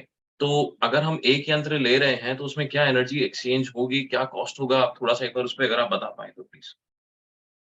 देखिए, ये यंत्र के साइज पे डिपेंड करता है कितना आप, जैसे ये नॉर्मल एक छोटा सा यंत्र है, ये लगभग ऐसे आपको 400-500 तक में आराम से इसकी कॉस्टिंग आ जाती है। तो ये हम लोग कुरियर करके नॉर्मली मंगवा के बनाते हैं इस प्रकार के यंत्र। ठीक है, तो ये साइज पे और कितना बड़ा कैसे क्या यंत्र है उस पे डिपेंड करता है। जैसे इसमें प्रिंटिंग बहुत कम है, इतने बड़े साइज में अगर प्रिंटिंग ज्यादा होती है तो वो हमसे ज्यादा चार्ज करते हैं। जैसे वो हमसे चार्ज करते हैं वैसे हम आगे आपको फॉरवर्ड कर देते हैं। नॉर्मली 400 से आप स्टार्टिंग में। समय काफी निकल गया है ऑलरेडी, फिर भी अभी भी हैंड राइज लोग कर रहे हैं तो हमें लेना, किसी को हम छोड़ना नहीं चाहते हैं। 2-4 मिनट और ले लेते हैं। जय जिनेंद्र जी। जय जिनेंद्र। जय जिनेंद्र, मैं नम्रता जैन जयपुर से। मेरे को एक क्वेश्चन था कि आपने बताया स्फटिक के बारे में, तो वो कहाँ रखना है और उसका साइज क्या होना चाहिए एंड ये कहाँ मिलेगा? स्फटिक ओरिजिनल, आप तो खैर जयपुर से है नम्रता जी, तो आप तो ये प्रश्न ही मत करिए कि कहाँ मिलेगा। स्फटिक आपको जयपुर में तो भर भर के मिल जाएगा। ठीक है, तो वही आप ले लीजिए और इसका रॉ फॉर्म में रखिए। कोई भी चीज जब आप रॉ फॉर्म में रखेंगे तो उसके रिजल्ट्स आपको बहुत अच्छे मिलेंगे। जैसे कि ये पेंसिल के फॉर्म में हेक्सागन शेप में पेंसिल्स होती हैं जिसको हम वास्तु रेमेडीज में यूज करते हैं एनर्जी इंक्रीज करने के लिए। तो इस प्रकार के जो प्रोडक्ट्स होते हैं ना, वो आपको स्फटिक को सबसे अच्छा तरीका है चेक करने का कि इसको जब आप एक से दूसरे पे ऐसे रब करेंगी, देखिए स्मेल आ गई, ये तुरंत आग जलने की स्मेल आ जाती है और इसमें से चिंगारी निकलती है। ठीक है, तो ये चेक करने का मैंने आपको तरीका बताया है क्योंकि क्रिस्टल हीलिंग का भी मैं नॉर्मली कई चीजें लेती हूँ, तो ये सब चीजें मैं आपको बता सकती हूँ। इसको कहाँ रखें, कौन सी दिशा में? इसको आप नॉर्मली बेड साइड टेबल पे भी रख सकते हैं। अगर आपका बाथरूम नेगेटिव जोन है तो रखें, लेकिन हाँ थोड़ा सा इसमें वास्तुशास्त्री की सलाह लेंगे तो ज्यादा अच्छा रहेगा।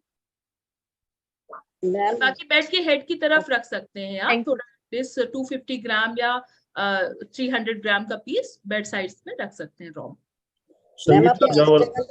अष्टगंधा से पोंछा लगाना, बोले वो अष्टगंधा क्या होता है? अष्टगंध से नहीं पोछा लगाना है। अरे अष्टगंध कहाँ, अष्टगंध से यंत्र बनाना है। आप पोंछा किससे बोले? आप सर्वोसती से लगाने के लिए बोला है, नमक के पानी से और सर्वोसती से। आप सुनिएगा रिकॉर्डिंग फिर से एक बार। क्या होता है मैम जी? सर्वोद और के क्या बोल रहे हैं आप? नमक के अलावा सर्वोसती कुछ एक प्रकार की औषधि होती है, सब आयुर्वेदिक चीजें हैं, है ना। औषधि होती है जो नेगेटिविटी को दूर करती है। इसमें 8 प्रकार की औषधि होती है सर्वौषधि में। उसका स्पेलिंग लिखिए ना मैम चैट में। जी जी जरूर। जय जिनेंद्र जी। जय जिनेंद्र। आपने साउथ ईस्ट में एक यंत्र बोला था जो संपूर्ण यंत्र के लिए, वो कौन सा यंत्र है? नहीं, संपूर्ण यंत्र हमने साउथ ईस्ट में नहीं बोला है, नॉर्थ ईस्ट में बोला है।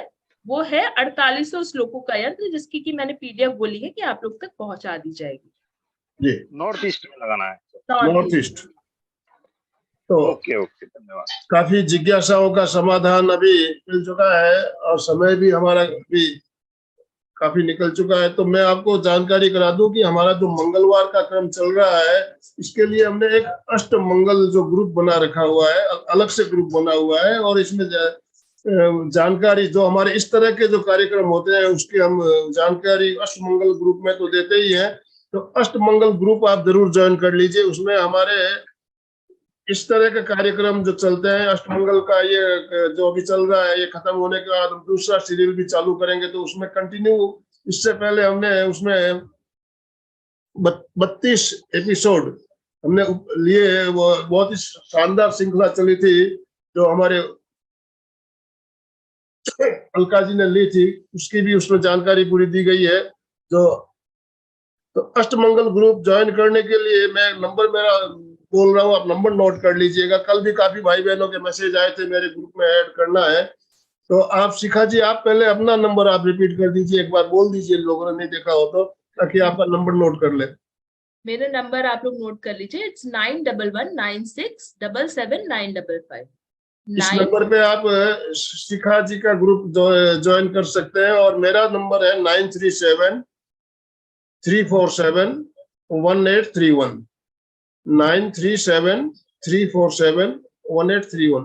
आपको जो मैसेज भेजा गया, मैसेज के साथ में जो आपको फोटो भेजा गया एक, उसमें भी मेरा नंबर दिया हुआ है, तो उस नंबर पे आप मैसेज कीजिए तो आपको ग्रुप में ऐड कर लेंगे। और अष्टमंगल ग्रुप में बने रहिए आप। बहुत से भाई बहन ज्वाइन करते हैं, कुछ दिन बाद देखता हूँ निकल जाते हैं। तो अष्टमंगल ग्रुप में इसी तरह के हमारे जो कार्यक्रम होते हैं उसकी सूचना उसमें हम देते हैं, वीडियो भी उसी में प्रोवाइड किए जाते हैं। और आज जो मैंने अभी बात की, तीनों आपके वीडियो एक ही लिंक के द्वारा आप देख सकेंगे, तो उसकी लिंक हम अष्टमंगल ग्रुप में भी शेयर करेंगे। तो अष्टमंगल ग्रुप में एक ही लिंक से आप तीनों वीडियो देख पाएंगे। तो अभी समापन की ओर चले। दोनों हाथ जोड़ते हुए, रीढ़ की हड्डी गर्दन सीधी रखते हुए, आंखों को बिना दबाव दिए कोमलता से बंद रखते हुए मेरे साथ साथ संकल्प सूत्र का उच्चारण करें। मैं चैतन्यमय हूं, मैं आनंदमय हूं, मैं शक्तिमय हूं। मेरे भीतर अनंत चैतन्य का, अनंत आनंद का, अनंत शक्ति का सागर लहरा रहा है। इसका साक्षात्कार करना ही मेरे जीवन का परम लक्ष्य है। मंगल भावना हमारा आज का दिन मंगलमय हो, आनंदमय हो, शांतिमय हो। इन्हीं शुभ भावनाओं के साथ ओम शांति शांति शांति। कृतज्ञोस्मि, हम सब गुरुदेव के आभारी हैं। कृतज्ञोस्मि, हम सब गुरुदेव के आभारी। बहुत बहुत धन्यवाद शिखा जी, आपका बहुत बहुत आभार। एक चीज मैं आपको और बता दूं, जो हमारा अष्टमंगल ग्रुप बना हुआ है उसके लिंक के लिए मैंने बताया। और हमारे बाकी जो सेशन होते हैं हेल्थ से रिलेटेड रविवार को होते हैं, और बाकी योगा और मेडिटेशन सोमवार से लेकर मंगलवार छोड़ के बाकी दिन हमारे योगा मेडिटेशन के कार्यक्रम चलते हैं, योगाभ्यास ध्यान के कार्यक्रम चलते हैं। और यही समय रहता है 6:30 से 7:30। रविवार का कार्यक्रम हमारा 11 बजे भी होता है, 9 बजे भी होता है। जो हमारे स्पीकर आते हैं उनकी समय की सुविधा अनुसार लिया जाता है। तो हमारी सारी जानकारियां उसके लिए एमपी के अलग से ग्रुप बने हुए हैं, उस ग्रुप में भी आप ज्वाइन कर सकते हो। तो आप मैसेज जरूर कीजिएगा। तो बहुत बहुत धन्यवाद। मैंने एक बार ग्रुप की लिंक फिर से शेयर करी आनंद जी, क्योंकि फिर से मुझे मैसेजेस आ रहे हैं नंबर पे लिंक शेयर करने के लिए। तो ये ग्रुप की लिंक है जो ब्लू कलर की दिख रही है, इस पे आप क्लिक करेंगे तो अपने आप ज्वाइन हो जाएंगे। देखिए पहले तो बहुत से लोगों भाई बहन के मैसेज आते हैं लिंक ओपन नहीं हो रही है। तो लिंक आपको जब तक ब्लू कलर में नहीं दिखेगी ओपन होगी नहीं। इसके लिए आपको जिन्होंने भी लिंक भेजी है उनका नंबर सेव करना होगा। आप उनका नंबर सेव करेंगे तो ही आपको लिंक ब्लू कलर में दिखेगी। आप नंबर सेव नहीं करोगे तो ब्लू कलर में नहीं दिखेगी, आपको ब्लैक कलर में दिखेगी, लिंक ओपन नहीं होने वाली है। तो नंबर सेव कीजिए, पहले नंबर सेव कर लेंगे तो आपको लिंक अपने आप जो ब्लैक दिख रही है नंबर सेव करते ही ब्लू में दिखने लगेगी। यस, तो आज का सेशन ये एंड कर रहे हैं। और कल जैसे चर्चा चली थी शिखा जी, हमने जो भक्तांबर प्रशिक्षण की कार्यशाला के लिए काफी लोगों के मैसेज आए हमारे पास। तो इसके बारे में भी हम चिंतन करके आपको जल्दी ही जानकारी हम ग्रुप के माध्यम से करा देंगे। भक्तांबर प्रशिक्षण का हम जैसे चिंतन कर रहे हैं, हम एक दिन में 4 श्लोक लेने का सोच रहे हैं। 4 श्लोक सही उच्चारण अर्थ सहित सिखाने का प्रयास करेंगे। 4 श्लोक लेते हैं तो 48 श्लोक में हमारे 12 एपिसोड होंगे। 12 एपिसोड करीब करीब, इसमें 3 महीने का समय, 2.5 से 3 महीने का समय लगने वाला है। तो हम रविवार का जो हमारा 6:30 से 7:30 का समय है, उस दिन हम इस श्रृंखला को चालू करने का सोच रहे हैं। जैसे ही हमारा फाइनल हो जाएगा आपको जानकारी दे दी जाएगी। ओम हरम। ओम हरम।